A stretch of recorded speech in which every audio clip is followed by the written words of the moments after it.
planning on getting chickens in a cold weather state, definitely consider these things. My path got totally blown over by the wind. Oh my gosh, it's so cold out here. Nope, it's just too cold. It won't focus. Okay, well, we're closing the chicken coops, and then I'm gonna grab some eggs. This is the reality of Minnesota homesteading, is the weather is so unpredictable. Oh gosh, now this thing is frozen shut. Means we can. Oh, look at now, it's focusing a little bit. Oh, I got it. Okay, we got it. Oh, this is what I'm talking about, girls. Oh, it feels so good in here. Look at all these girls. It's all snug as a bug in a rug. All right, we got some eggs here. That's a decent amount, huh?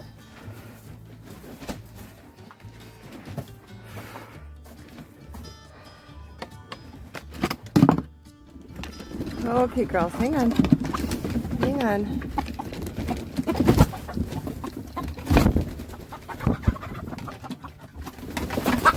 Oh, they're ready to come out. Sorry, girls. Sorry.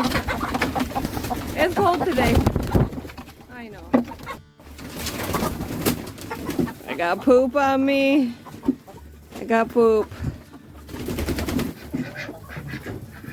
Getting chickens is definitely something that is extremely exciting. There's a lot to consider, especially when it comes to where you live and what your climate is and what all that entails for caring for chickens. So one thing that's extremely important when considering getting chickens in a cold weather climate is the amount of space that you have for them. So here in Minnesota, we get a ton of very cold weather for an insane amount of time, and it can be very unpredictable, and that's really important to take into consideration when having enough space for your chickens, because you don't want them to be completely cooped up in very close quarters for a long period of time. If you have long winters like we do, which is at least 6 months or so, if you have them in tight quarters the entire time, they're going to get very bored. They're going to start pecking each other. You're going to have issues. Having some food issues right now. And it's just not great for the overall health of the chicken. They're going to start aspirating, dust and different things that they really shouldn't be completely cooped up around, literally. So having adequate space is super important. So what that really means is if you don't have a really large barn for them to be in all winter long, then you need to make some sort of external run on the back side of your chicken coops. Now we have the chicken door here for this coop, and this run extends directly off the back side of it, so they're forced to go into that when they come out. Now we do have this open to the outside elements if they want to go out there, but they don't have to.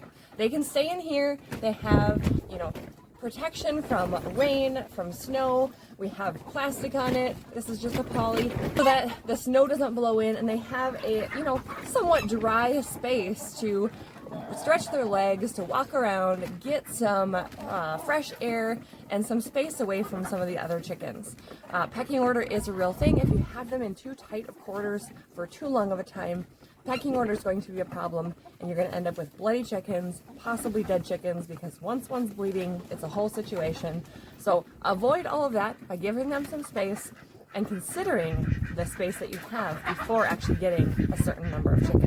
Now we have over 60 egg-laying hens here. We have 1 rooster, and we have 3 chicken coops. 2 of those coops have external runs, and they're let out as soon as we can in the morning, and they're given the option to get outside, to go in the run. We put things for them to do in the run, whether that's scratching at food scraps, or we crush up eggshells and we toss those down because the eggshells provide a source of calcium for them, as long as you crush it really small so you don't have egg eaters. Those are all things that can prevent boredom in your chickens and ultimately have a healthier chicken and a healthier flock. Now next up, you definitely want to consider how far away your chicken coop is going to be from your house, because you're going to need to bring water to your chickens. Clearly, they need water to survive. So what is the water situation look like in your place? We carry water jugs out every day, and we fill the electric dog bowls. You can see one right over here. We fill those every single day. They stay thawed almost all winter. If it's negative, the top will freeze a tiny bit. Just break it open. That is a great option. If you are on the grid and have electricity, that's a really great option for your chickens. You run an extension cord from your garage, if you're comfortable with an extension cord out there. And we use that all winter. We've never had an issue. It's always been great and has saved us a lot of time. They're really easy to just wipe out with a paper towel. They're really easy to keep clean all winter.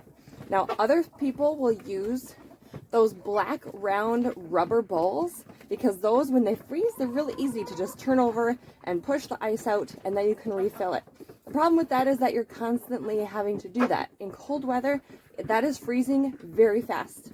And so if you want to continue to come out all day, no problem. We have kids, we have other things that we need to tend to, so coming outside multiple times a day is not super realistic, and we want to make sure that our chickens have a very steady supply of fresh, clean water. Using these electric bowls is super helpful for us. Again, if you're not on the grid, you're going to have to figure out another way. Those black round rubber bowls are a great option. Definitely consider that.